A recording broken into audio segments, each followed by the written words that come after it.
Good evening, folks,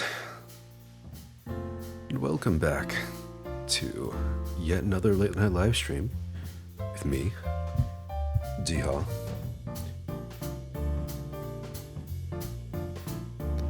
Now, I apologize for not being here on Sunday for the live stream because I was actually studying my ass off for finals week. Which is this week. So, pretty stressful stuff. But I'm mostly done. Just have one more left tomorrow. And I feel pretty confident about that. So, here we are. Hope you're doing well.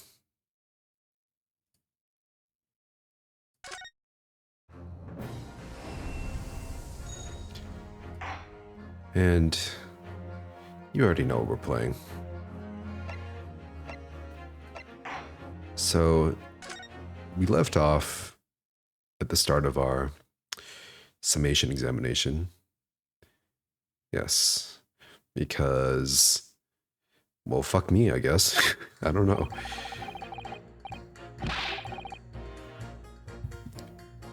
All right, what do you have to say? Once a rogue, always a rogue, I say. Different breed to us law-abiding citizens. Only as 2 bullets were found at the scene, I would say the whole case is done and dusted. Yes, that's a pretty big problem, huh? Our whole previous argument was founded on 3 shots being fired, but come on. You made a rookie mistake like that?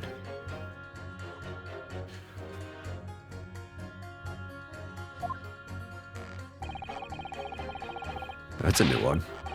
Little doyo-yoing. You're gonna get me in trouble. You don't need a stereoscope to see the truth here. Every which way you look at it, it was that pickpocket. I never imagined that simple operation would cause me such grief. This guy never says anything related. The accused attempted a theft on the previous day. I can see I'm in for a busy day ahead. I am ballistics expert. I have seen many shootings. There is nothing I do not know about guns. Oh. Maybe we could get something useful out of him. It would seem there's little remaining room for doubt. I don't know. The doctor didn't really seem to have a solid argument. I have to admit, I was rather bowled over by the argument put forward by the chap in black. When that fell apart like a house of cards, I saw that I'd jolly well been hoodwinked. Well, no more. Are you drunk? Why are you, like, permanently flushed? The whole courtroom is turning against me. It's not fair. Iris? That prosecutor's being mean. Your Honor, he's a big meanie.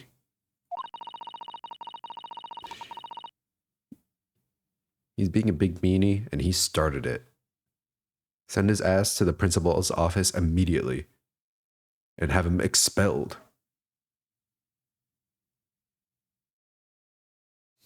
Just because Ginny's done something she shouldn't have done in the past, that doesn't make her a murderer.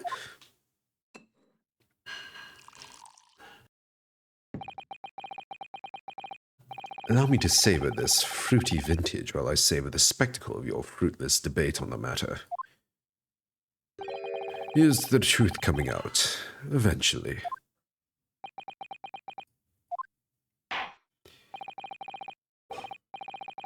I wonder how Van Zeeks always comes out of every trial not piss drunk. Well, that's enough preamble. Counsel, proceed with the summation examination.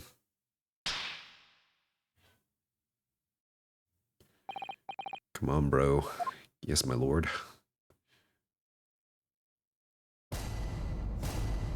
Yeah, the goons are still here. Hold it! Just because Miss Lestrade has a history of pickpocketing, she must be guilty of murder. Is that what you're saying? Well, are all members of the British Army so quick to judge? I beg your pardon? Are you mocking Her Majesty's Armed Forces, the greatest military organization in the world? No, I'm simply illustrating my point. Making assumptions about people because they're a soldier or a pickpocket is wrong and dangerous. Well, yes, might have a point there, I suppose. Let's not forget the girl had already shown she had it in her from before. She's clearly a criminal sort through and through. Can't deny it. When you say that she's shown she had it in her, are you referring to this? Exactly. I tried to swipe that only a day earlier, Or am I mistaken? Not exactly. Given that I was actually there at the time, it's hard to refute that. I've never actually seen the real thing. Can't wait to have a closer look at it. The disc? Oh, I guess so. Oh, yes, of course. Sir Sholmes did use his caramel bars to make a copy of the disc, didn't he? And ordered every type of music box he could find from across Europe. Oh, good luck with that, buddy.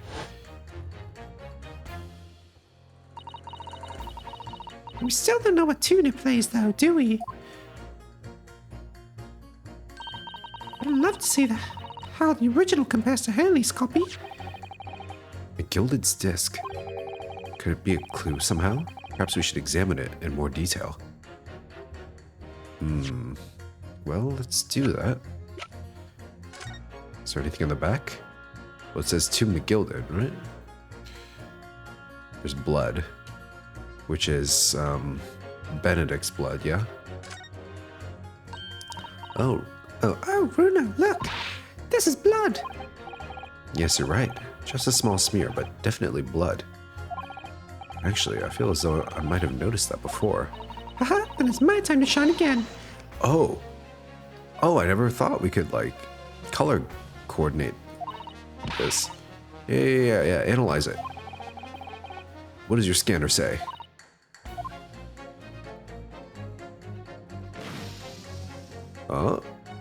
It's green. Oh, shit. Oh, a lovely bright shade again. Wait, that color. What is it? It's just that green. It's not the first time we've seen that color, is it? It's not. Where was it before? Was it on the calendar or was it somewhere else? Hold on. Let's take a look at the, take a look at this. Yes. Okay.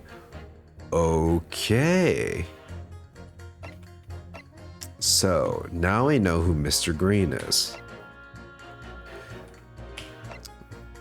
Bro is green eggs and ham.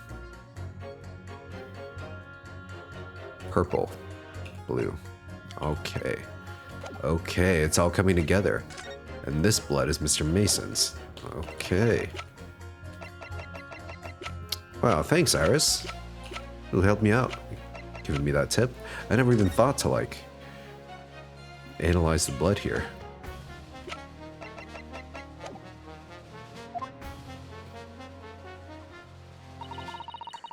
Only 2 bullets were found in the scene. The whole case is done and dusted. Hold it! It's the number of bullets that has you convinced. Only 2 bullets were fired, and the 2 guns that fired them have been examined by the police. When the parlor maid asks me how many are invited for dinner, I always tell her to count the table settings. Well, that's logical, I suppose. Although, Yes? sometimes after dining, crockery does go missing. 1 or 2 guests rather like the fine china. Does your employer dine with thieves? So I suppose, if there was another bullet somewhere of which we were unaware, I'd have to reconsider my position. A 3rd bullet somewhere in the scene. Could that be possible? I can't prove it right now. I'll have to say it's impossible so far. Unfortunately, only 2 bullets were discovered by the police during their investigation. Yes, I know. Right. I don't imagine the good men of Scotland Yard would have overlooked anything. But Mr. Bullet, well, I was cleaning his lordship's office, well. I should receive a sound scolding, I don't doubt. You should receive a visit from the police, perhaps. Sounds like a crime scene to me. A 3rd bullet. completely turn things around if there was one, wouldn't it? Find one lying around anywhere. Don't know.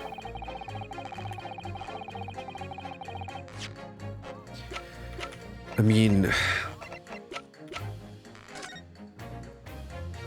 obviously not in here. We already looked at the guns. It's not like there's any bullets in here. Bam! Ow!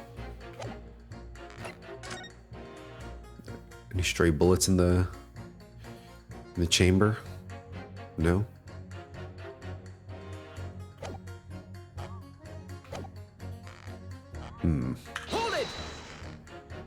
So, if I've understood correctly, you need two pictures, left eye and a slightly different right eye one.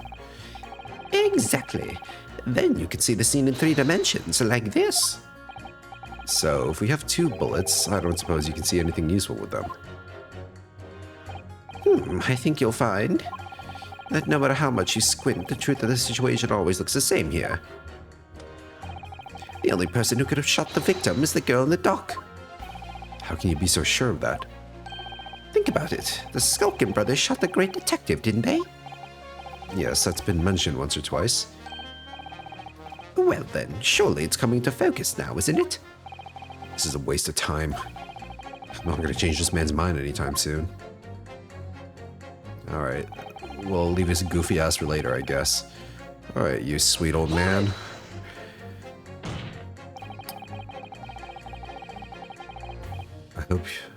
I wish you the best in your future medical malpractice suit. Oh, I guess they did say surgeons weren't doctors there, right? For whatever reason. Would they even have malpractice thing? Probably. Definitely malpractice. Would you please stop muttering about things that have nothing to do with this trial, sir? The defendant's life is on the line here. Well, the thing is, I couldn't really say it has nothing to do with this trial, to be honest. Huh? I mean, there's no question that the man was shot, but the bullet has simply vanished from his stomach. What? It's quite inexplicable, don't you think? Right, you couldn't find the second bullet.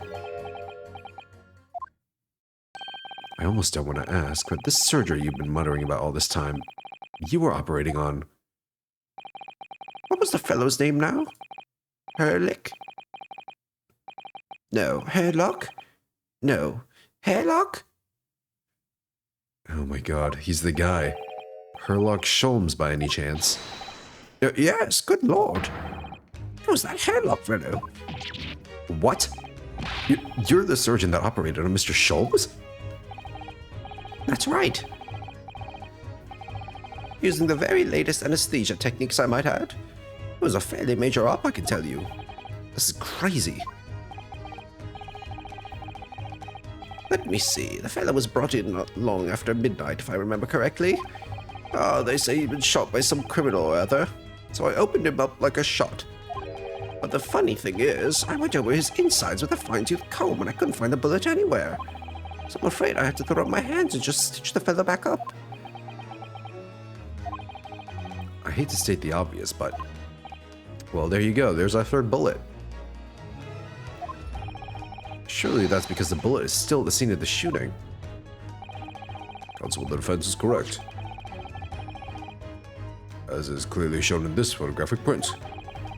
Ah, but we now know that this bullet was not, in fact, fired at Sholmes, but instead at Mr. Benedict. Eggsman. The Green Eggman. The bullet that hit the Skulkin brothers fired at Mr. Sholmes hit him in the stomach region, then exited his body and lodged in the shop wall where the calendar was hanging by the door. I think you'll find it's really quite simple if you just consider the problem three-dimensionally. Ah, but what if the doctor says there was only one wound? No exit wound. What do you think I am, son? Well, juror number 4 is about the best I can do. As soon as I saw the wound to the man's stomach, I flipped him over. Like a pancake? Are you saying that you checked his back? Of course he did, come on. He might be old, but he can do that much. Of course I did, and there wasn't much trace of injury. No sign that the bullet had left the body at all. What? That's the point. The only logical conclusion was that the bullet was still somewhere in the man's innards. Which is exactly why I said about slicing him up. And I'm still none the wiser even now. How many times do I have to say it? Can somebody please explain how it happened? Can somebody please solve the mystery? It's almost as much of a mystery as how this jury was put together. Wow, the surgeon who operated on Herlock Sholmes is part of this jury. Okay, so I could probably pit him against Maid Girl. Alright, how about you? Hold it! What do you mean you're in for a busy day? Forgot to say. Stop. Do excuse me. Stop. I'm a communications officer. Stop. Communications officer?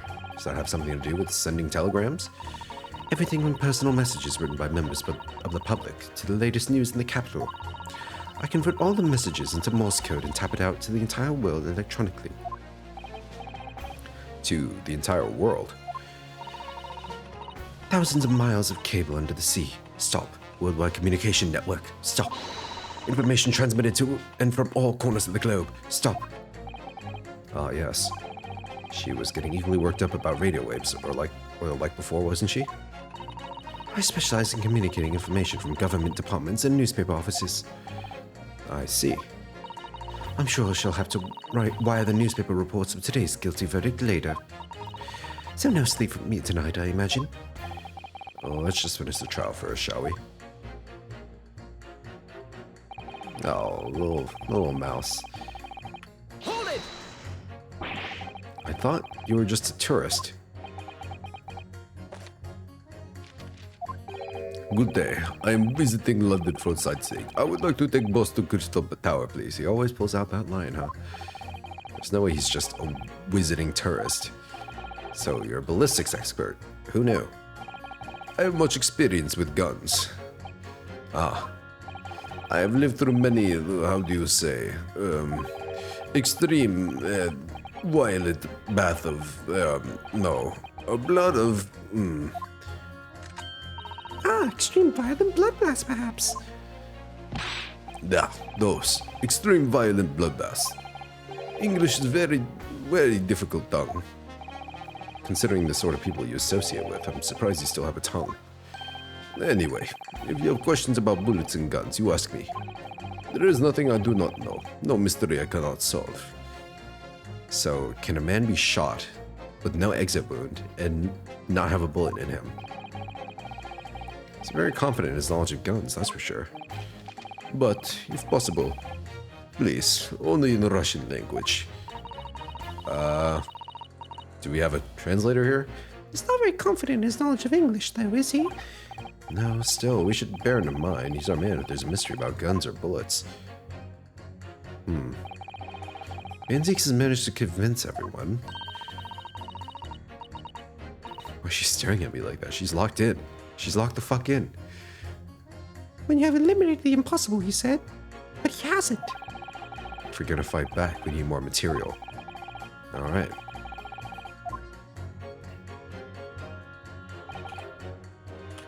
So, he's useless. She's useful. You're useless.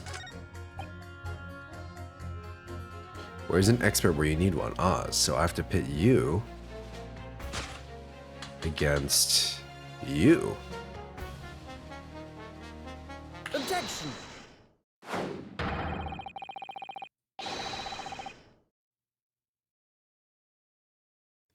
These two statements clearly contradict the idea that all I do is pit jurors against each other. What was that about? Oh, a ballistics expert. Pitting. P-I-T-T.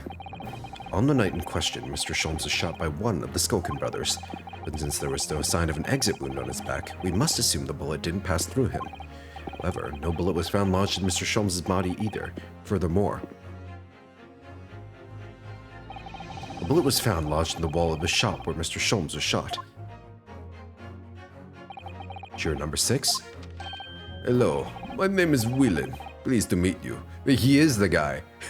I mean, obviously he is, but he denied it at first. This apparent contradiction in the facts that is so clearly troubling juror number 4. Are you able to explain the mystery? I have seen very similar situation in Motherland.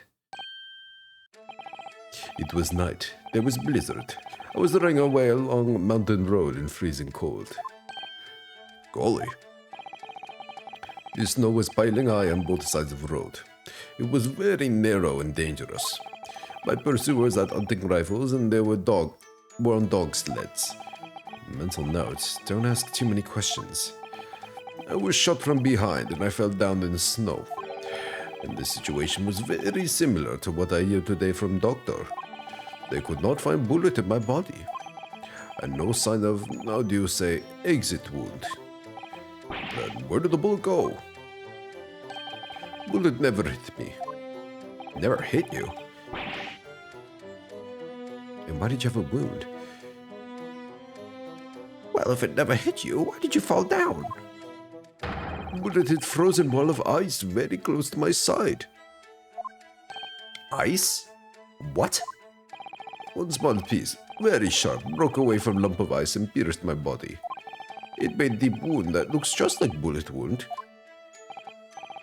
Good gracious. Of course, piece of ice quickly melted inside me. And that is solution to mystery of disappearing bullet.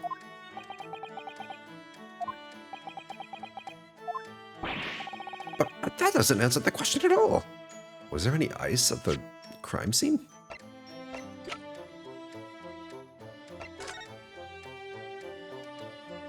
It's glass. Glass doesn't melt.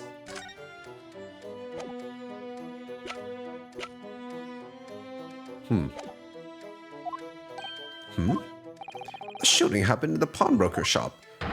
Not some snowy mountain road in another country. Just an idea, but we might not be looking at exactly the same scenario here. No. Where exactly was Hurley shot again? Well, according to the report, in his stomach. Sort of around this area, I think. Well, that's precisely where he always wears a little pouch on his belt. Oh, a pouch? Actually, I might have noticed something like that. Yes, a pouch. It's where he keeps 3 glass vials of very dangerous chemicals he uses in his investigation. You got chemical burned? What? Really? Doctor, where's the pouch Mr. Sholmes was wearing? Well, the fellow had nothing like that on his person when he arrived at the hospital, as far as I can remember. If I may, Lord Van Zieks. Well, I realize it is forbidden for the prosecution to interject during a summation examination. I should inform the defense that I have the pouch in question in the antechamber outside the courtroom. Sorry? Damn, he's coming in clutch. Alright, bro. I see you. As I understand it, when the police arrived on the scene and found Mr. Sholmes injured, they removed the pouch in order to assess the wound. Oh, thank goodness. Thought I was getting forgetful for a moment. Since then, it has been in my safekeeping along with all other evidence relating to the case. I can personally vouch for the fact that it had not been touched since the incident occurred. Very well, extremely unconventional during a summation examination. I must demand the prosecution present the item in question with all speed. Bring forth Mr. Horlock Sholmes' pouch. I see. Ah, it is broken. So this is the pouch worn by Mr. Sholmes on the night in question, is it? Look at that. Dude got burned by his blue Gatorade vial. One of the vials is broken and the leather around is scorched black. It's almost as if the vial exploded. Exploded? So, that night, a bullet from the Skulkin Brothers gun struck Mr. Sholmes' pouch. And was the glass vial exploding that caused the fellow's injury? This bullet did not penetrate victim, but was deflected into wall of shop. But it did hit Mr. Green. Mr. Green Eggs and Ham. A delightfully complex aroma. Well, it would appear one mystery has been solved at least. Though it has no bearing on the truth of this case. Oh. Well, we'll see about that. We'll spoil your palate soon enough. The bungling and burgling brothers shot the detective, and the accused shot the pawnbroker. The pertinent facts of the case remain unaltered. Ugh. At least the mystery is solved. I can sleep easy tonight. Thank you, young man. Ugh. Thank you very much. I'm glad I could help. Due to its bearing on the conundrum solved, the court will sequester the scruffy pouch as evidence. Are these pouches in scruffy? Okay.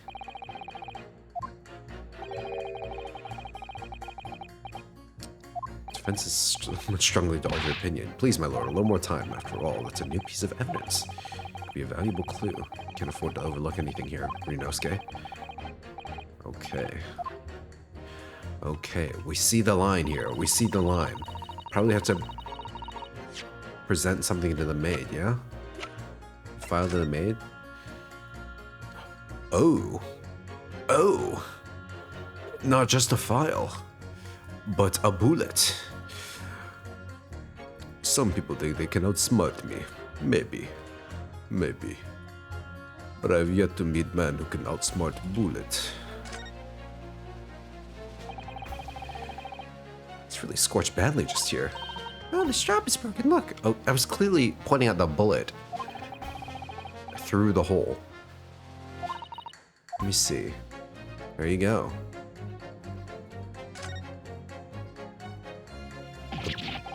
The third bullet. Where the broken file was. Do you see it? Ah, that's the Skulkin Brothers bullet. Struck a luck that it hit this pouch. It's an amazing discovery. This means us. There were 3 bullets fired at Windibank that night. Alrighty. The third bullet. Poor guy. Well, at least he didn't get penetrated.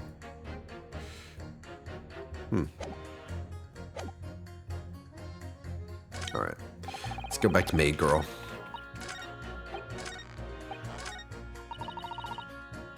Here, take this bullet as a present.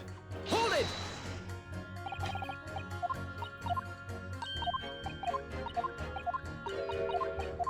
Okay, come on. I can prove it. Let me show you then the third bullet. The third bullet.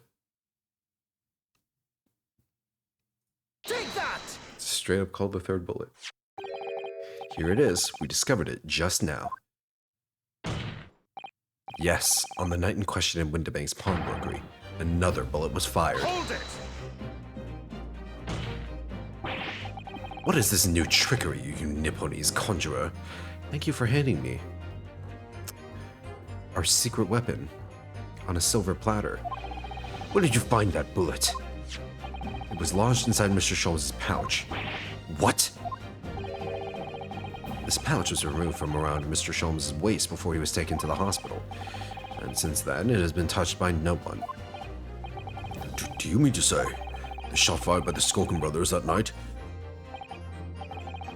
Yes, as your lordship has surmised, it hit this pouch. But that makes no sense whatsoever. We already know the whereabouts of the bullet fired at Mr. Sholmes. It's clearly visible in this photographic print.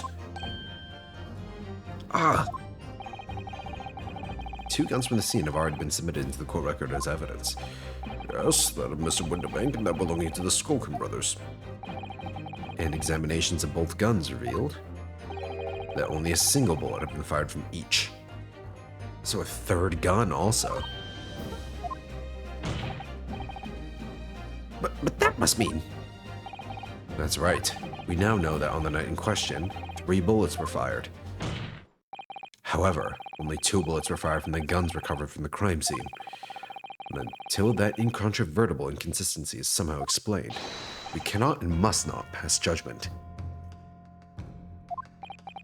Ah. Ugh. What a fucking drama queen, man.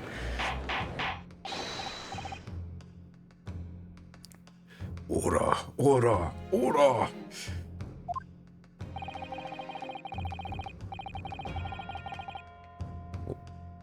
While the summation examination remains incomplete, this court has been presented with new facts. Facts that would appear to shake the very foundations upon which the case against the defendant has been built. As it is my prerogative in this situation, I hereby temporarily suspend the summation examination. Oh, that's a new one. By Jupiter!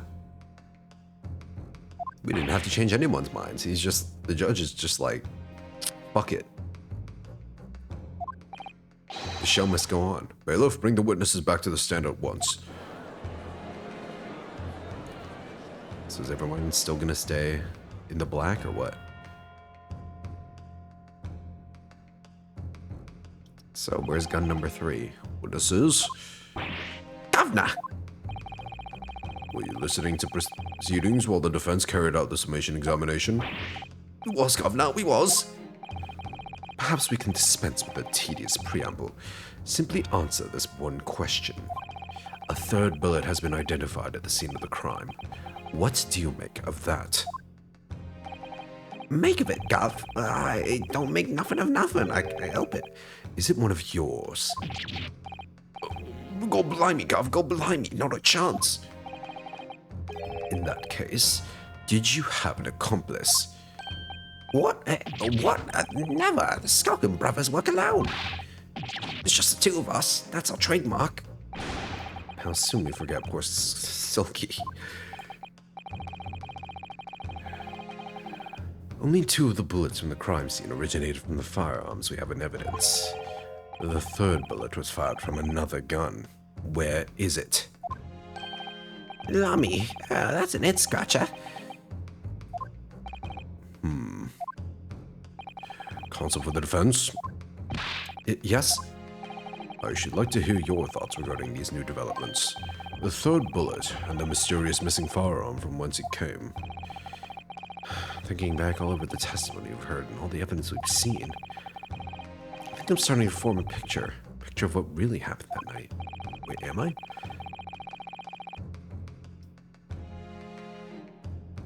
They had a secret accomplice. They had another gun, or it's nothing to do with them. Maybe they had another gun. I think they had another gun, right? Because one gun between the two of them doesn't really make much sense. Each one of the bros should have their own gun, I would think. I don't think they were working with Eggs Benedict, because one of the bullets was fired at him. His blood was shed at the scene. So they weren't working with him.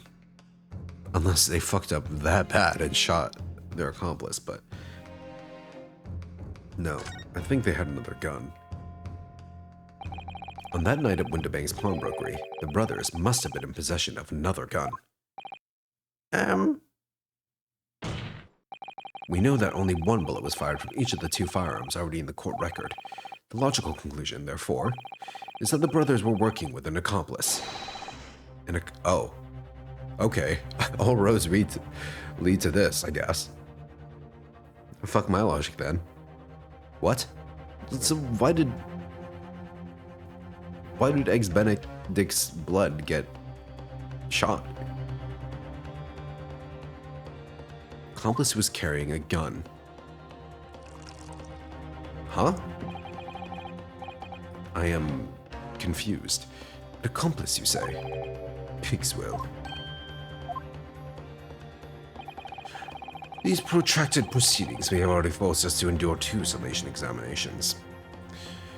Well, now that I think about it, the Skulkin brothers did mention, like, trying to be quiet before they're, like, whoever they were working with, right? Trying to stay hush-hush. Yet in all that time, there has been not a murmur of a third man. This apparently wraith-like being exists. Another glass wasted, more wine spilt. And this guy's glove is still perfectly white. Not a stain on there. The court must be shown hard evidence. Without it, this fantasy will be crushed. Ugh. The prosecution demands answers on 2 counts. Firstly, proof, evidence that this accomplice was ever at the scene of the crime. And secondly, the identity of this spurious character. Skulkins aren't lying, I know that.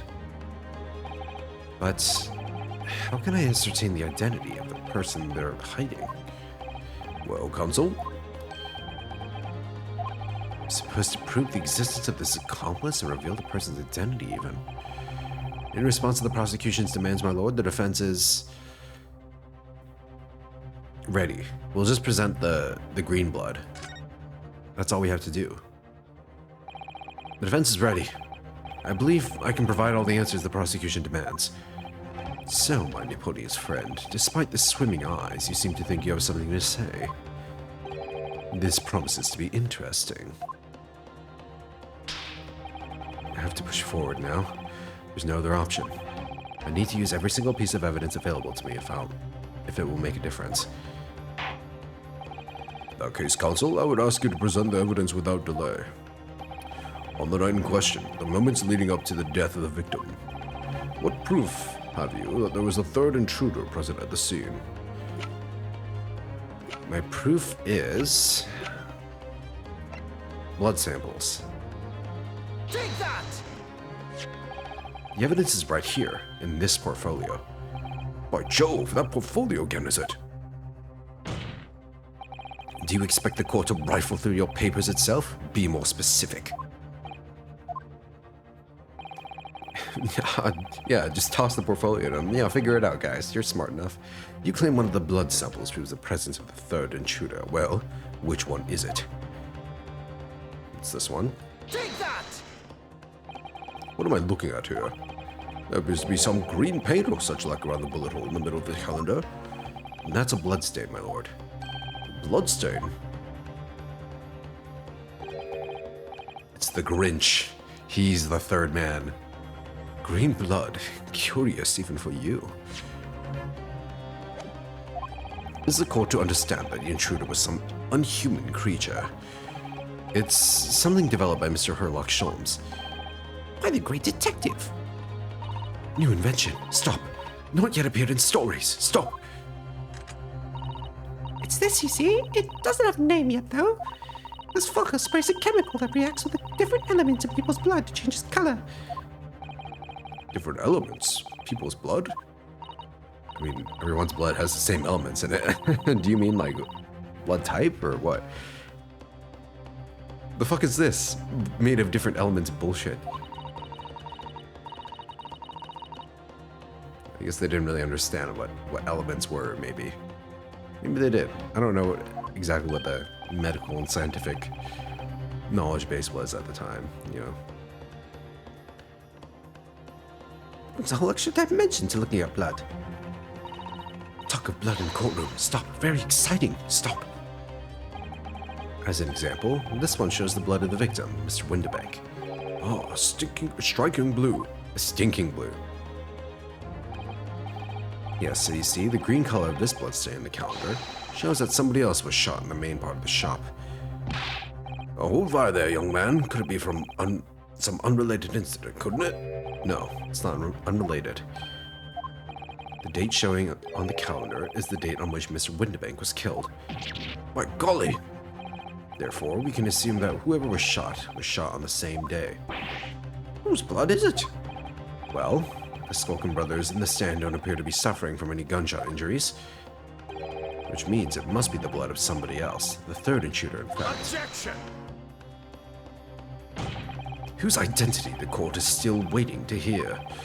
You can't delay this any longer, my learned friend. Who is this alleged third intruder? Eggert Benedict. It is you. I have not seen you without your hat before. Take that! The man's name is Eggert Benedict. Eggert Benedict? Who on earth are you talking about, Counsel? He's like, who the fuck is that? Did you make him up? I thought I ate him for breakfast this morning. He'd paid a visit to Windibank's pawnbroker in the afternoon before the incident took place, when the accused attempted to deceive the pawnbroker into releasing this article into possession. That's right. The man identified by the defense, Mr. Eggert Benedict, then attempted to take the article from the defendant by force. Okay? Yes, sir. I believe this filthy pocket thief has just redeemed an article from you, no? Yes. The article in question belongs to me. I demanded for it to be returned at once. No, that's a lie. What are you trying to pull? Give me back my overcoat, you wastrel, and needless to say... Fucking poses. Any music box discs too. Speaking of poses, JoJo Part 7 is real? Steel Ball Run anime? Hype? I never thought it would happen. Inspector Gregson was there at the time and he contested what happened. In the end, it was the inspector himself who took the disc. Can you corroborate this account, Inspector? Yes, my lord. That's more or less what happened. In the interest of being thorough, I asked Mr. Windibank for a print showing the fellow. Oh. Okay. Taken from one of his red-handed recorder, Gubbinses. Yes, that's him talking to Mr. Windibank that morning. And you claim this man is the brother's accomplice? Well, Mr. and Mr. Skulkin? Never seen the geezer before in me life. On me life, Gov, on me life. Never seen him. Well, somewhat unsurprisingly, it appears our witnesses disagree with the assertion. I'm sure your lordship recalls my learned Nipponese friend's actual assertion, which was that he could prove the identity of the alleged accomplice. Yes, and I can. Then show us the evidence. I agree. We must see proof that the clean-cut gentleman in the photograph is the filthy criminal you say he is. This is the last piece of evidence. I've had a feeling that something has been missing in this trial from the very start. But now, I'm gonna drag it kicking and screaming into the courtroom. We'll scramble the guy.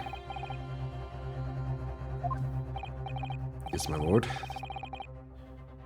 Defense will prove the evidence now. Here we go. Our excellent evidence. Take that! As I mentioned before, on the afternoon of the day in question, the defendant attempted, deceitfully, admittedly, to reclaim the disc from Windibanks. Which is when the aforementioned Eggert Benedict appeared on the scene, I believed.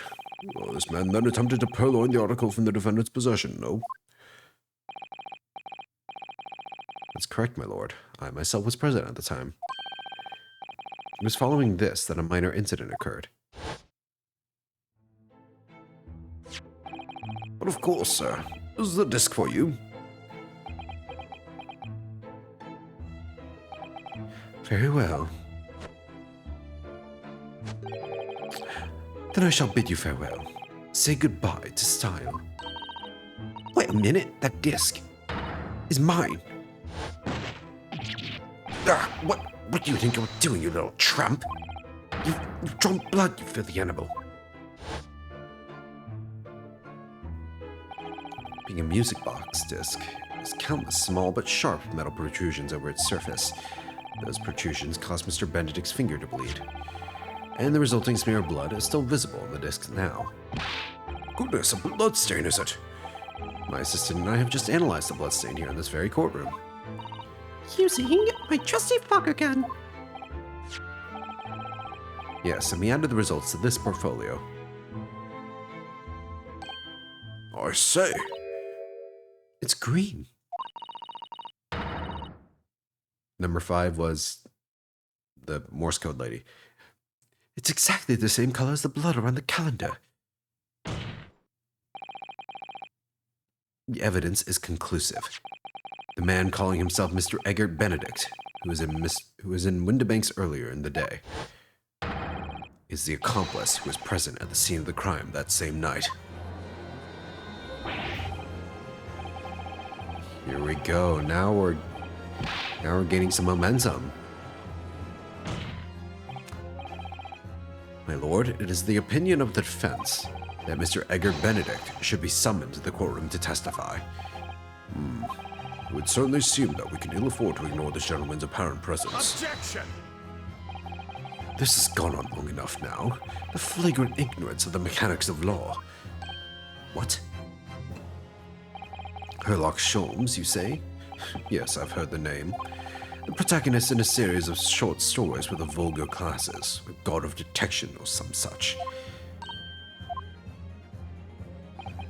And now you employ chemical substances devised by this fantastical persona in the highest court of the land. Do you expect us to take you seriously? The samples made by this plaything are not fit to be called evidence.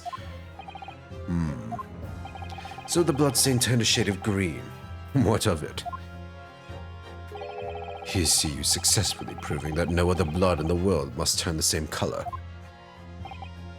Well...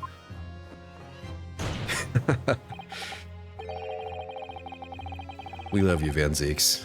We love this diva. And pray, do not even think of suggesting that we should take Mr. Sholmes' word for it. Ugh.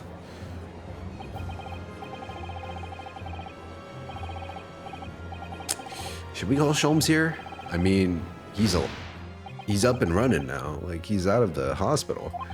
I knew it would come to this. Of course, Mr. Sholmes' invention isn't going to be recognized by any official body. But what other choice did I have? I'm just remembering what Father Christmas over there said before. Father Christmas. Santa Claus. About he was temporarily suspending the summation examination. Oh, Father Christmas is judge. I thought she was talking about the juror number 4. The examination isn't over yet, is it? Good grief, what did you just say, young girl?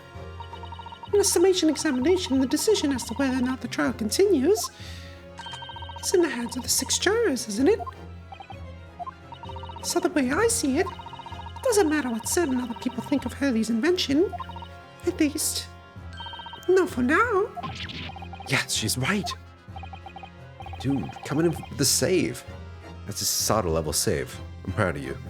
Young lady, have you quite the devious mind?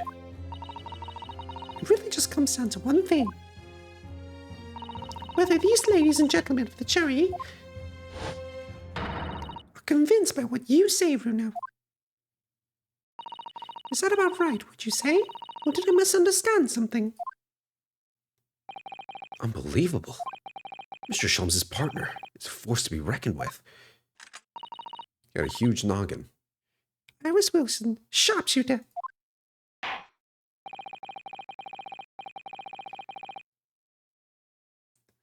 After that shrewd precis of the situation from an entirely unexpected source, it must be acknowledged that the previous summation examination is yet to reach its conclusion.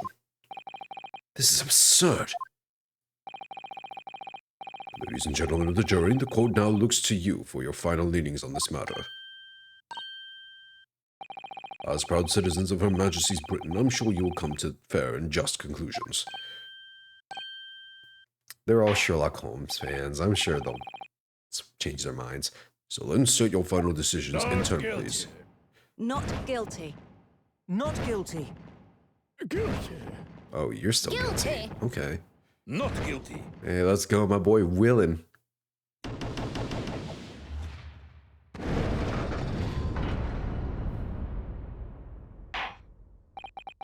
2 called guilty and 4 called not guilty. Such is the outcome of the summation examination. Objection! My lord, with all due respect, this is an outrage. The prosecution refuses to accept this decision. On what grounds? If these jurors are persuaded by some half-baked concoction devised by a pretender to real police work, then they are too ignorant to be trusted with the judgment of anyone's guilt. I'm sorry, Lord Van Zieks, but the outcome of the summation examination cannot be ignored. This trial will continue. Ah. Ah. His heart. He can't take it. Nevertheless, we find ourselves in a rather awkward situation. The defense has very reasonably requested the subpoena of a new witness. But sadly, I fear that will be impossible. What? The name the gentleman gave for himself, Edgar Benedict, is quite clearly false. I don't believe it. Really? Just when I managed to prove the man was there that night. Well, shit. Could I say something? What was that, please? Who spoke? It was me, my lord. Juror number 5. What have you to say, madam? If possible, Inspector. Me, ma'am. I wonder if you might show the photographic print to me again. The one in which the gentleman is shown. Ah, right. Yes. This one, you mean, of Mr. Benedict. What does she know? Yes. There's no doubt in my mind. Juror number 5, you don't mean to say... You know this man? Yes, I know him. What? No. Good gracious!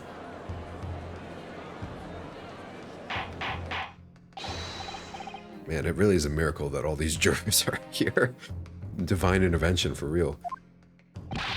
Juror number 5, how on earth? I'm a communications officer. Stop. As we can clearly see. Your crush. Okay. Also a communications officer. Stop. He works in my office. Stop. Oh, your work crush. Oh my god, she's going ballistic for him. Very talented operator, in fact. Stop. You should be in the communications station now. Stop. Tapping away on the telegraph. Stop. This doesn't seem right somehow. Can't put my finger on why, but it doesn't feel right. I suppose we all imagined the accomplice would be some sort of hardened criminal. It's a bit unexpected to find out he was a respectable job by day, whatever he gets up to at night. Yes, I suppose that's it. I suppose that's why I thought something was wrong. The gentleman is at London's communications station. We should be able to subpoena him within the hour. Lord Van Zieks, if you please. Yes, my lord. Make the necessary arrangements with all haste. As your lordship bids. We'll recess for 1 hour. When the new witness arrives, we shall reconvene to hear the gentleman's testimony. Inspector Gregson? Yes, my lord? I should like to hear from you specifically about events at the pawnbrokery on the day in question. Come to my chambers during the recess. Yes, sir, my lord. Ooh, his chambers. Very well. Court is adjourned until 1:40 p.m.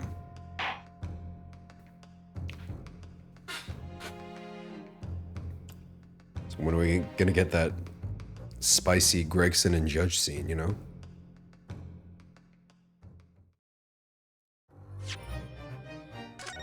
That's what the fans really want.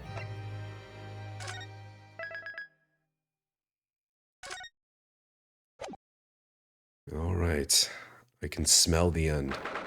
This may be the last act of this episode. Still have an hour to kill, though. Oh, Gina, how are you holding up? Tsundere. I'm starting to feel quite warmly toward her freaking cold shoulders now. Ginny! You alright? Why aren't you saying anything? What's the point, eh? Why go to all this trouble and fight so hard for the likes of me? What? But you saw the picture. What picture? Ah, you mean this? Photograph taken by Hurley's red-handed recorder. Well, I didn't think it would have captured a scene like this, that's for sure. It's hopeless. Anyone who sees that's going to think I did it, ain't they? Well, I won't pretend it wasn't a bit of shock when the prosecution first presented it to the court. Surely you gotta have your doubts about me now. You can't still think I'm innocent. Of course I can. Ginny, why did you talk to us? Tell us what really happened that night. Eh? Is this the unspeakable story? Gina's been silent this whole time. Bruno's cleverly managed to piece together a lot of new information, but still, we'd really like to hear it from you. Alright then. It was after we had that dinner together at your place, right, Iris? We all had a chat up in your office, didn't we? Yes, I remember.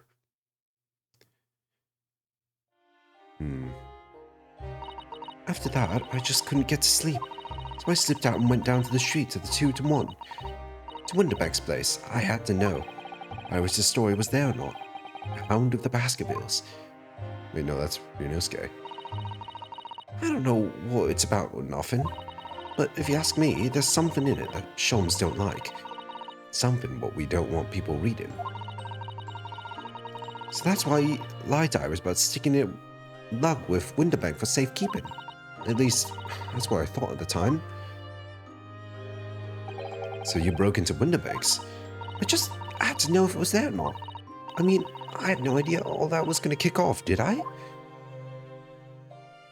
I struck the log and snuck inside. It was as dark as you like in there.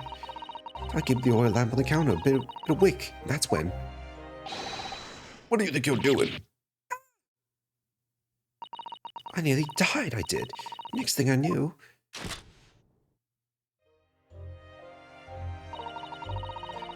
grabbed the gun off the counter and was waving it in the air like... I don't know what.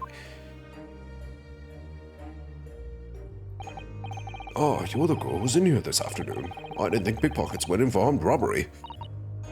The mantle script, have you gotten it here? Did Sholmes leave a load of papers with you? Story. I beg your pardon? Hound of the something or other. If it's here, I want to see it. I'm sorry, young lady, but I'd sooner die than relinquish an article belonging to one of my customers. I don't want it.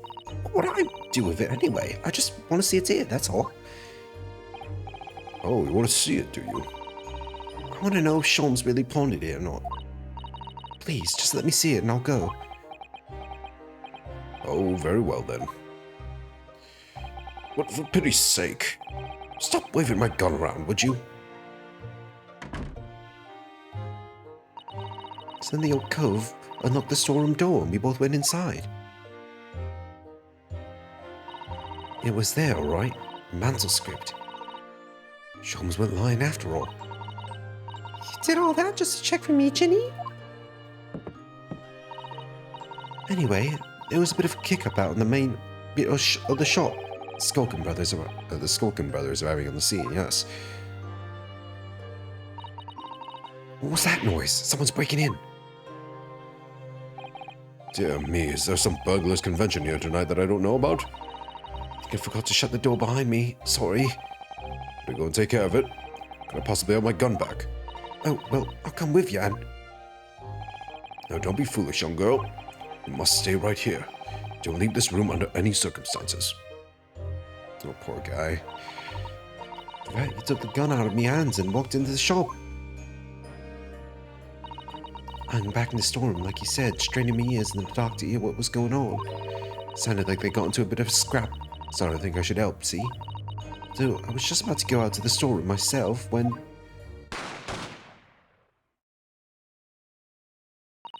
I had a couple of shots go off. 2, I think. Almost at the same time. There he was, right at my feet, lying face down on the floor. I was next to the storeroom door, so I slammed it shut and locked quick as you like.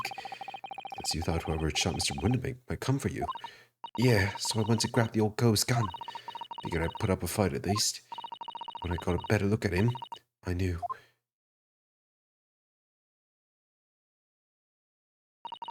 Winterbank was a goner.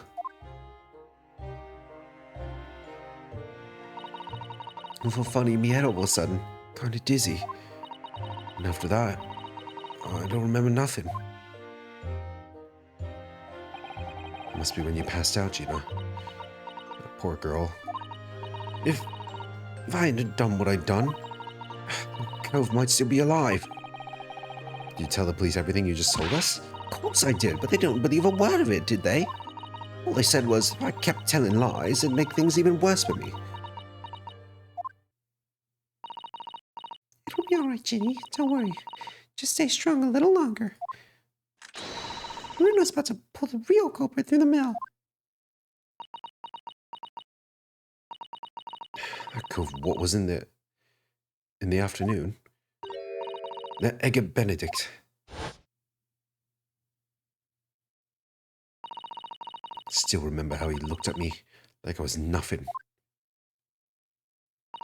Bastard. He was there that night. We don't know his real name yet. I'm convinced that he's involved somehow. Anyway, thank you for telling us what happened, Gina. I appreciate your honesty. You what? You what, mate? You can leave it all in Bruno's capable hands now, Ginny.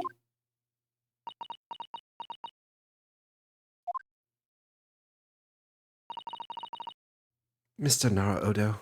Ginny's such a good character, man. Yes? How come you trust me? I don't get it.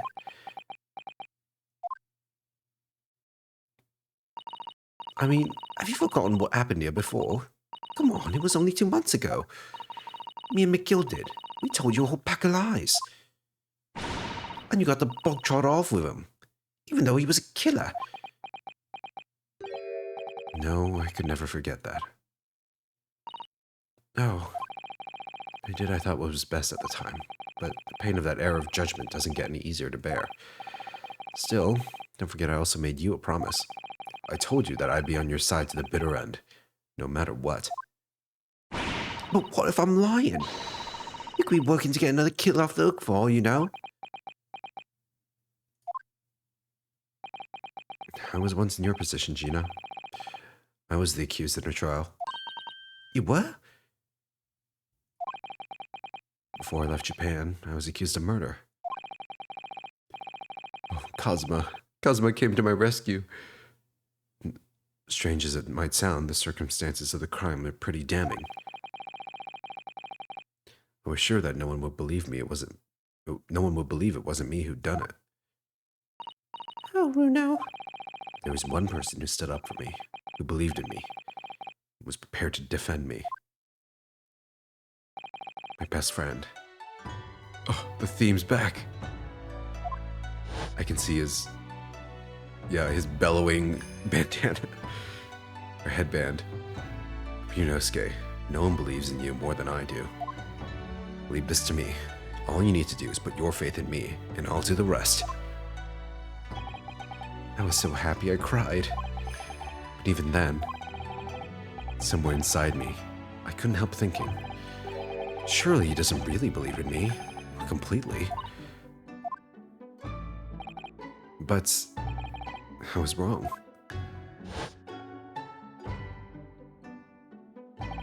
As soon as my trial began, it was obvious.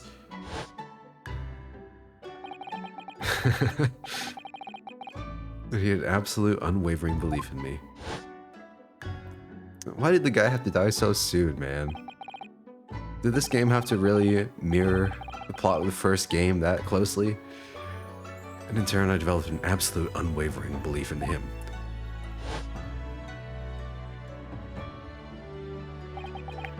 Since then, I came to realize, if you want someone to believe in you, you have to believe in the other person first. What are you saying? I promise you, Gina, that no matter what happens, I'll keep believing in you. So you don't need to worry. I won't let you down.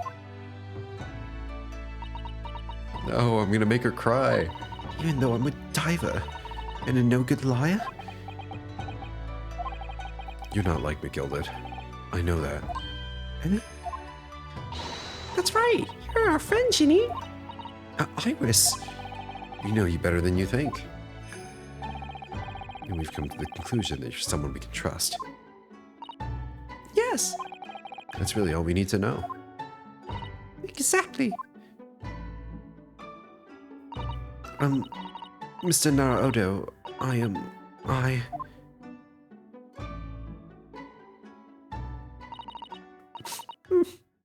Oh.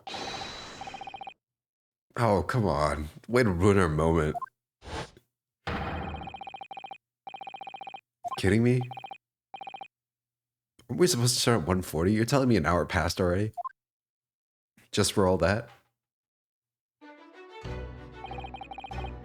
I had been both a defendant and a defending lawyer in my time, so I knew only too well just how hard it was to put all your faith in another. And I also knew just how hard it was to bear the burden of another, putting all their faith in you. Save you, Gina. Don't cry. This is it at last. The final chapter. The final battle. Wish me luck, Sasato-san. And I hope you're watching over me too, partner.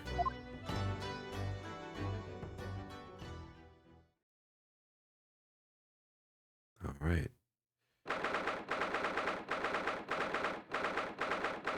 The Old Bailey.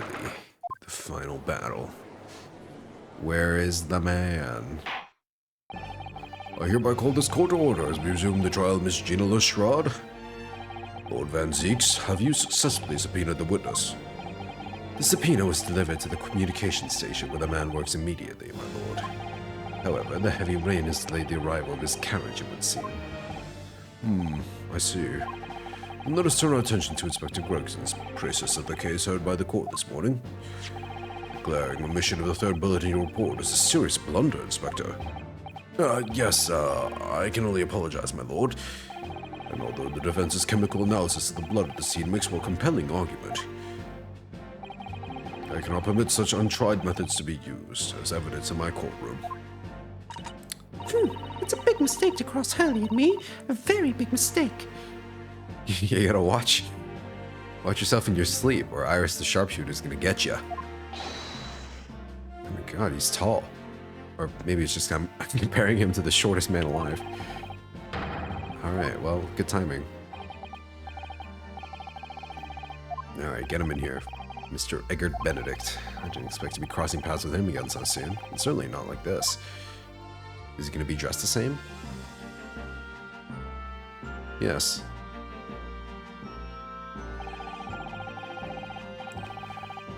Thank you for complying with the court subpoena at such short notice, sir. But of course, my lord. As an upstanding member of London society, it is my pleasure to oblige. Now, kindly state your name and occupation for the record. Ashley Graydon, Communications Officer. Graydon? Ashley Graydon.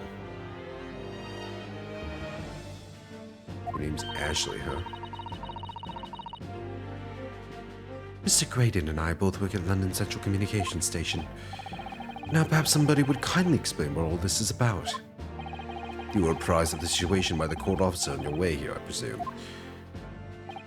Yes, I was. Something to do with a murder that took place at a pawnbroker's on Baker Street. Some nonsense about me having been there on the night in question. That is the accusation, indeed. This really is beyond a joke, you know. Very well, without further delay, the court will hear your testimony now, Mr. Graydon. He's just gonna say it wasn't me there. You have no proof. You will respond to the accusation made against you under oath. Oh, here we go. The shimmy. Gladly, my lord. Gladly. Alright. Give us your best shot, white boy. Busted down. Naturally, I have an occasion to make use of pawnbrokering services from time to time. But are you seriously suggesting I colluded with these thugs to break into the place on the night of the murder? I have no intention of admitting to such an outrageous accusation. Even if certain parties were present claimed that my blood was found at the scene. Some Scaramouche detective's homebrewed tincture can hardly be taken as serious evidence. Not much to work off of there. Denied it completely. I must say, I am dismayed. For the highest court in the land to be swayed by the self-professed detective's toy. It was the will of the jury. And our great British justice system demands that the jury's will is upheld. Then it would seem we have the misfortune of a most inept assembly of jurors today. By golly! How long am I expected to be detained here? If following the defense's cross-examination, your involvement in this matter has not been established, you will be free to leave immediately. Good, then I shall be away in time for afternoon tea. Some small consolation at least. Alright. So, we meet again, Mr. Eggert Benedict. Or is it Mr. Graydon?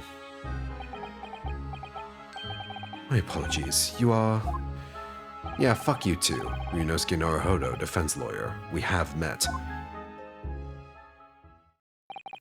If you say so, Ashley Graydon. Enchanté. So...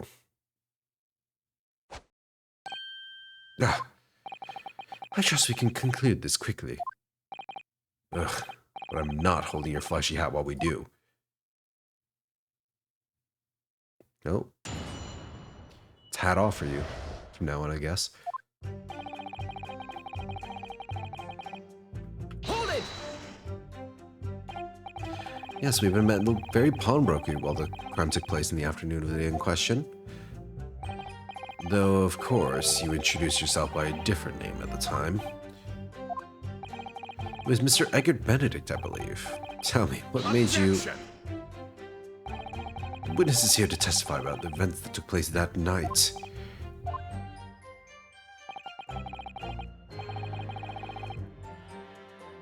He has no obligation to answer such unrelated questions.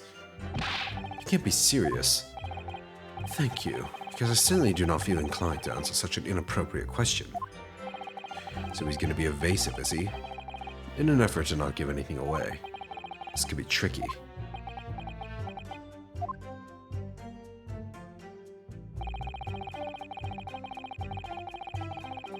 Hold it!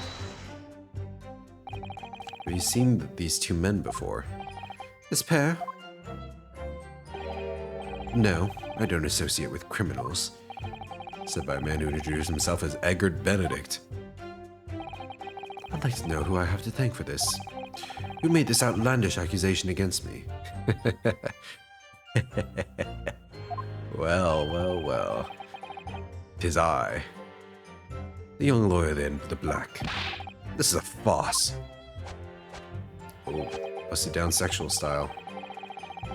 Whose idea was it to permit an outsider to work in a British court anyway? Take it to the Supreme Judge, or whatever his title is.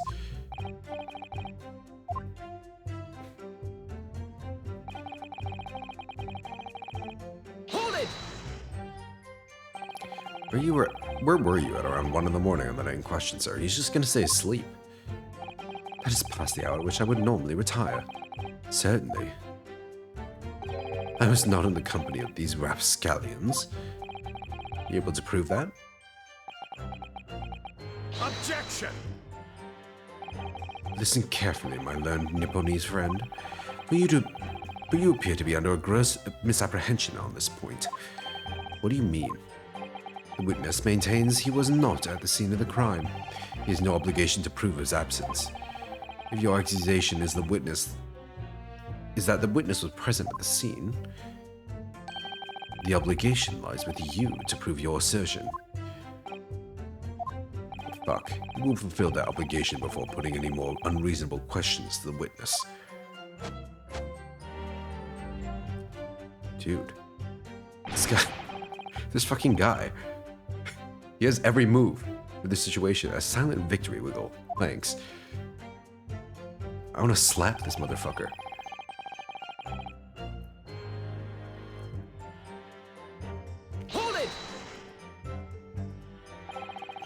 blood was found at the scene of the crime. There's no question of that. Mr. Sholmes' chemical analysis has positively identified the substance as such. But I am not the only human to have blood running through my veins, am I? How can you be so sure the blood is mine? It could equally be the blood of one of these two miscreants. Every individual's blood has a slightly different composition, it seems. Oops. Mr. Sholmes' chemical is able to differentiate different blood samples by... Spare me this science lesson. Who's this Sholmes character, anyway? Oh, I assumed all Londoners would know the name. He's a great, well, renowned detective. So even you are unable to bring yourself to say great detective. Well, that's because I know him personally. I know how much of a goofball he is. A great detective, you say? Now in the realm of fairy tales, are we? Oh, what do you have to say? Excuse me. Do you have something to say about that, Mr. Skulkin? What, me? No, the Mr. Skulkin next to you. Right, I have had it up here with this. How many times have I got to tell you? The next to you. Do you understand what next to you means? You're not big bruv sulky. Mr. Nash Skulkin. Blimey, Governor, you what? Is it not the case that when Mr. Graydon just spoke, a thought went through your mind? Would you care to share that thought with the court? Me thoughts? I don't have none of them. It must have been him. You what? Mr. Nash Skulkin, answer the question, please. What went through your mind? Mr. Graydon just spoke. Nothing, honest, Gov, nothing. I was just thinking. Honestly, these guys are like probably the best witnesses in this game. They're hilarious. They always lie. Just straight up.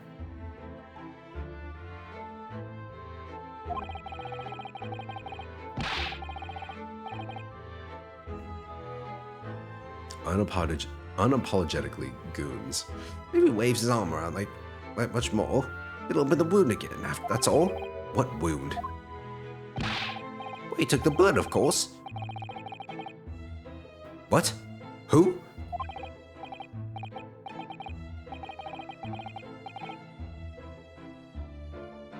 Holy shit, this guy's a fucking idiot. You're saying he got shot? Oh, hell's bells? Mr. Graydon, did you hear that? What? Your comrade is worried about you, it seems. On account of your injured arm. My lord? Yes, Mr. Graydon? I have no idea what these two wretches are talking about.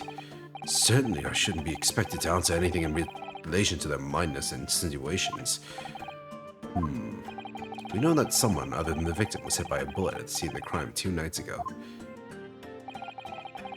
And from the height of the bullet hole in the wall, that person was likely hit in the upper arm or thereabouts. Perhaps you'd allow a court official to examine your arm, sir. The left arm you're currently clasping with your right hand as if in pain. Strip for us. No, I refuse. You've shown no evidence whatsoever that links me to these common thieves. Accordingly, I'm not obliged to permit any such invasion of my privacy. Privacy, I think. That's how they'd say it. As I've already said, I'm completely uninvolved in all this. I've never had anything to do with the pawnbrokery where this fellow was killed whatsoever. I take offense at the insinuation that I was in any way involved. You claim to have nothing whatsoever to do with Mr. Windermere's pawnbrokery. My lord, the defense would like that last statement to be added to Mr. Graydon's formal testimony. Come on, show us the wound. Guess that would be pretty damning if he did show it to us.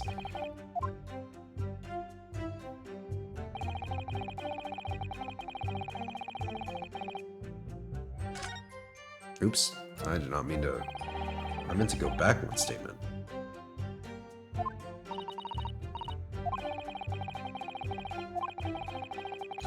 Yeah, he's not gonna say anything, which is why we got more out of the fucking goons next to him. The Goon Brothers.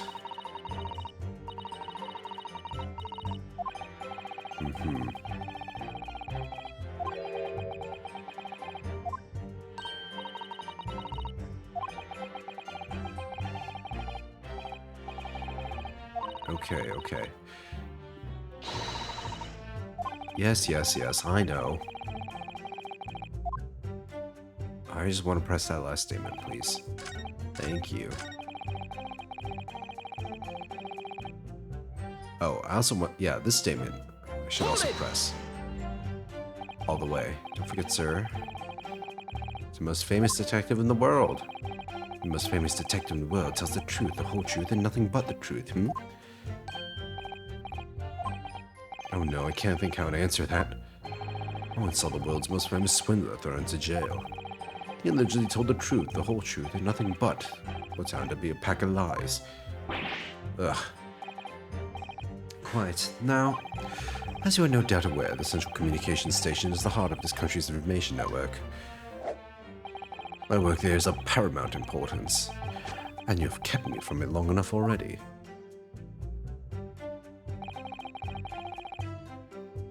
Hold it! Never had anything to do with it. You forget that I was there, Mr. Graydon, on the very afternoon of the incident. Obviously, I'm not completely a stranger to the pawnbrokers. I'm currently on the lookout for an armchair to furnish my study. Objection! No, you were there to redeem an article. I have no idea what you're talking about. Is that right? Excuse me! Do you have something to add, Inspector? Munch, munch, munch. Come again, Sunshine? You were there too, in fact, weren't you, Inspector? That afternoon. Oh yes, I do remember meeting yourself in the pawnbrokers that afternoon. You, your young Japanese assistant, and the accused were all present, as I recall.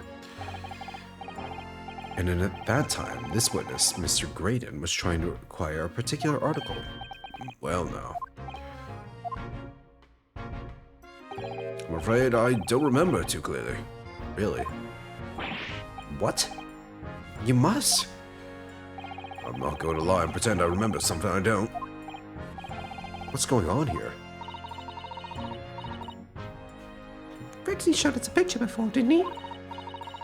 You know, from the cameras that Harry installed in Window makes. Yes, of course. Indeed, and the gentleman pictured bears a striking resemblance to the witness, I must say. 11 a.m.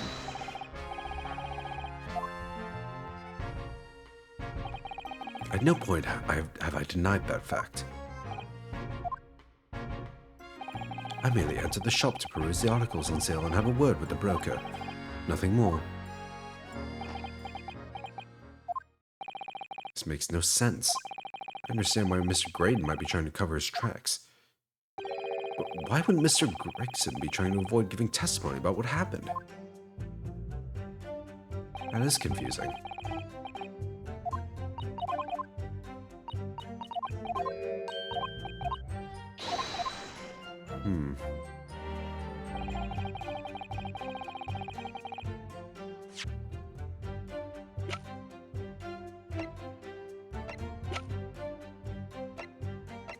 We don't have the new picture, do we?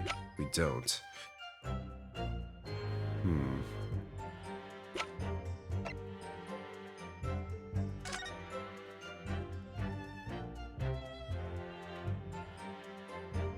One small box.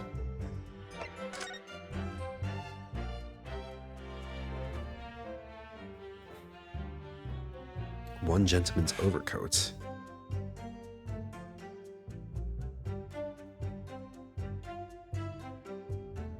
It says 10:30 p.m. So if this, he claims to have claims to be the owner of this, right? This overcoat. Its redemption deadline was 10:30 p.m., not a.m., p.m. was thinking that the time that he was there might have been important, because the picture said 11 a.m. You know, this is yours. His name hasn't been updated yet.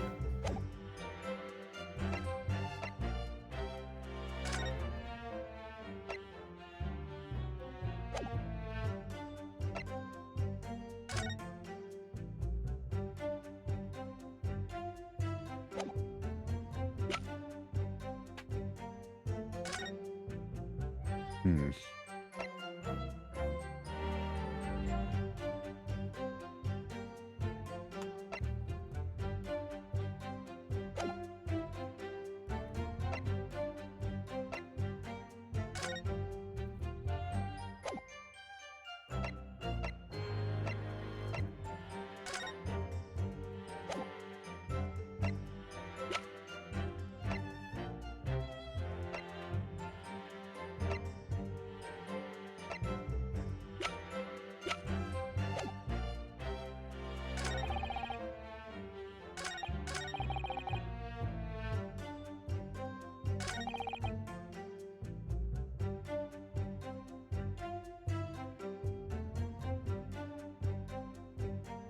Never had anything to do with the pawnbroking establishment where the man was killed.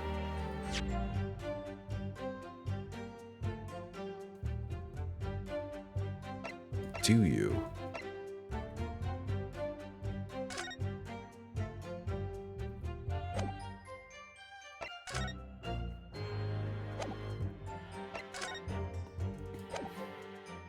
Hmm.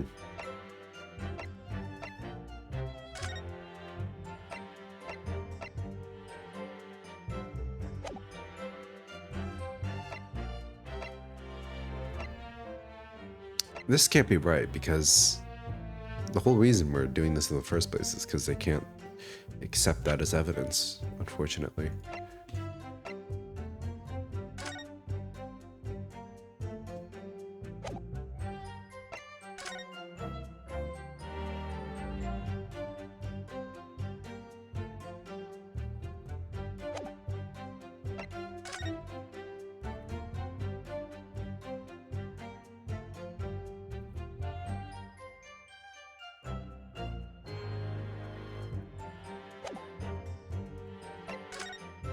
Hmm.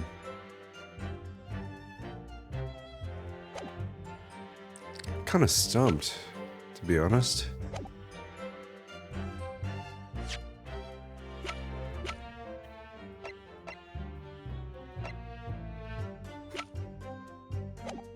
I did press through everything, right?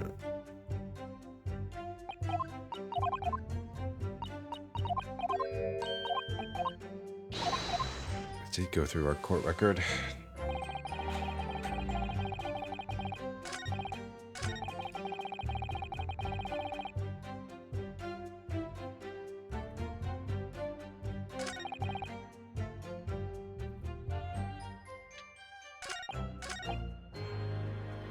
Hold it! Maybe we have to let him complete his statement.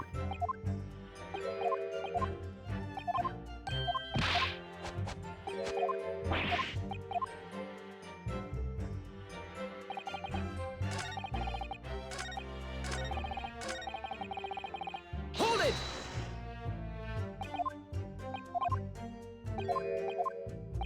Objection!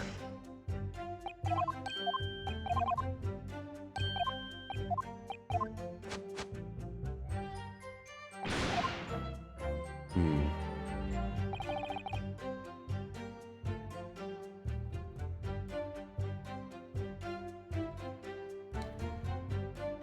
Oh, what do I do? What do I do?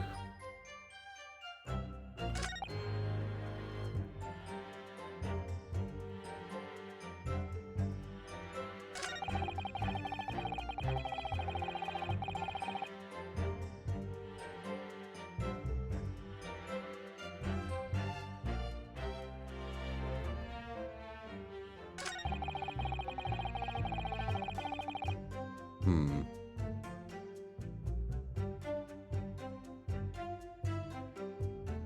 Hold it!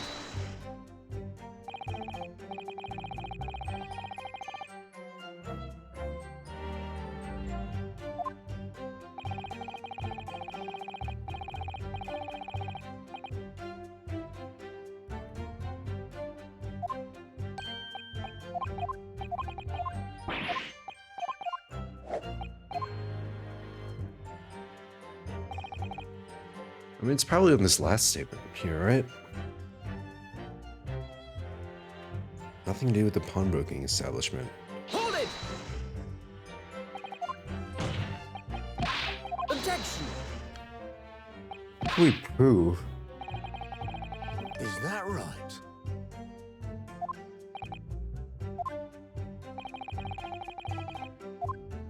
Must be confusing me with someone else. I wasn't there for any such purpose. The redemption ticket.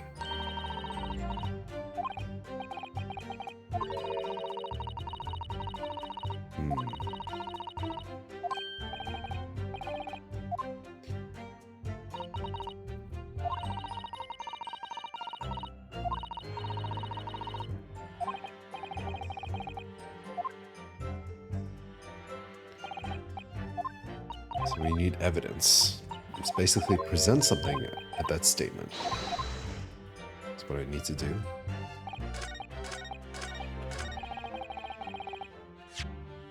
Okay, well what? Don't have the picture of you there. I mean, the closest thing we have is this, right? The green blood music box disc. Well, we'll give it a shot. Objection! Oh, that worked.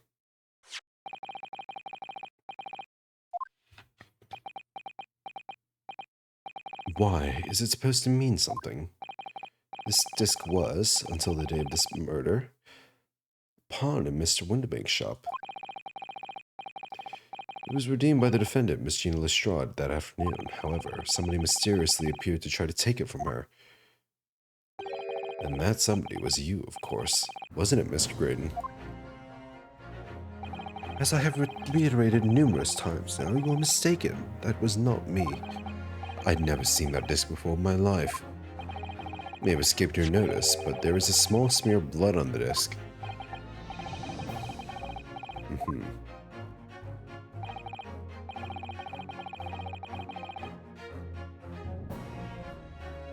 That's right, the surface of the disc is covered in hundreds of tiny metal bumps. In the skirmish to acquire the disc, the thumb of the person who tried to take it suffered from minor lacerations.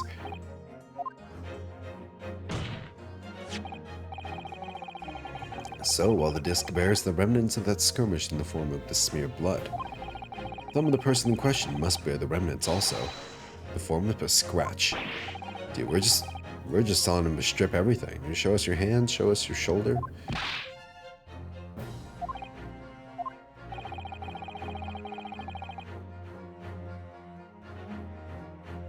You refused to allow a court officer to examine your arm before. Are you now going to refuse to allow us to examine your thumb? Because I have no doubt that it bears a small scratch consistent with the smear of blood on this disc.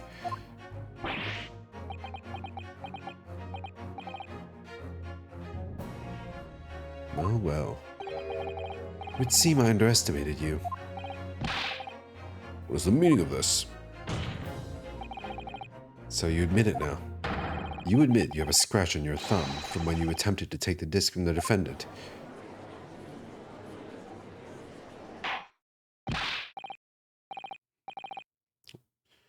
Order. Well, Mr. Graydon? This guy's name has no joke to it. Ashley Graydon.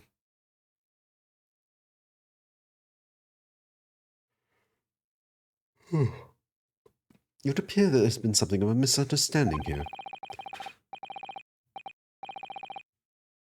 I did not attempt to take the disc, as you put it. No, quite the reverse. What are you trying to say? Bust it down, my boy. Yours from the outset.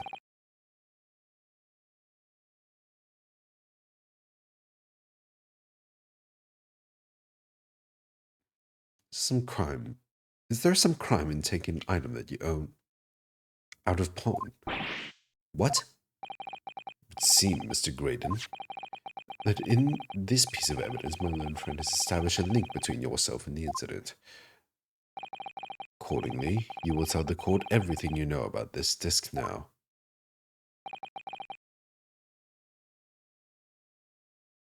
As you wish, though I'm quite sure it has nothing whatsoever to do with the pawnbroker's murder.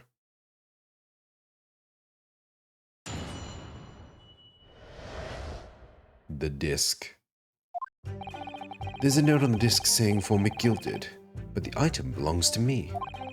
The redemption ticket was stolen from me by the accused, that filthy gutterling, on the day in question. I proceeded at once to the shop in order to explain my situation and redeem my article. In the end, of course, the disc was taken by the police.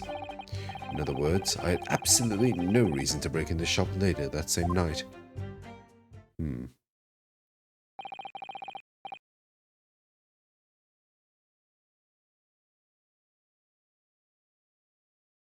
Did I hear you correctly, sir?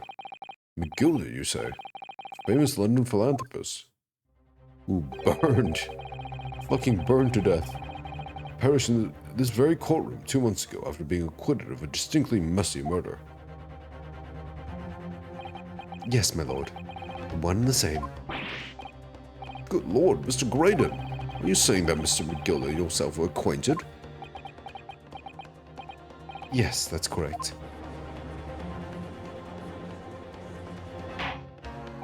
AG, that does match his cane. No, it makes sense. Ora, well, I certainly didn't expect to hear that name uttered here in my courtroom again. According to what Gina told us, this disc was placed in pawn on that fateful night 2 months ago. McGilded himself gave instructions to deposit it at Windibanks. It's funny that Mr. Graydon here is claiming the disc belongs to him then, isn't it? In all likelihood, he's lying.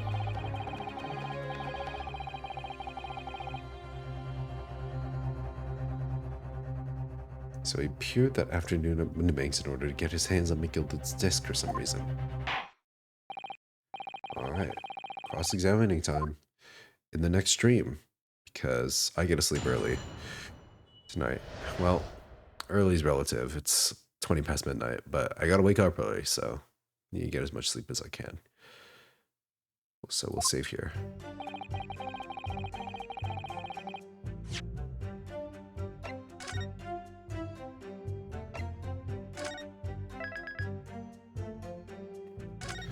Alrighty, folks. Thank you all very much for watching. Hope you enjoyed tonight's stream as much as I did. You're watching this on the VOD channel. Hope you enjoyed as well.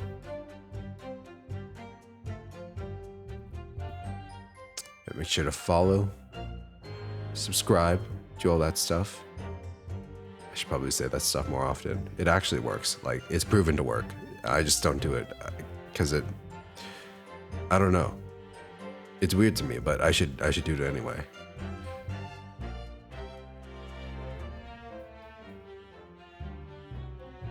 Well, we'll see if it works if you guys subscribe or not.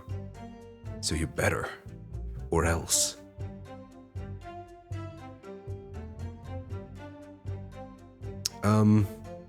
Right. I actually will not be streaming for a bit. I'll be a bit of on a break. I'll be away from my setup for a while. For about a week. Yeah, so no stream Sunday or next Thursday, but I'll be back after that. So I won't be gone long. Don't miss me too much. And when we come back, we'll hopefully finish this game. Alright, folks. Thank you again. I wish you a great rest of your night. Take care of yourselves. Stay safe and be well.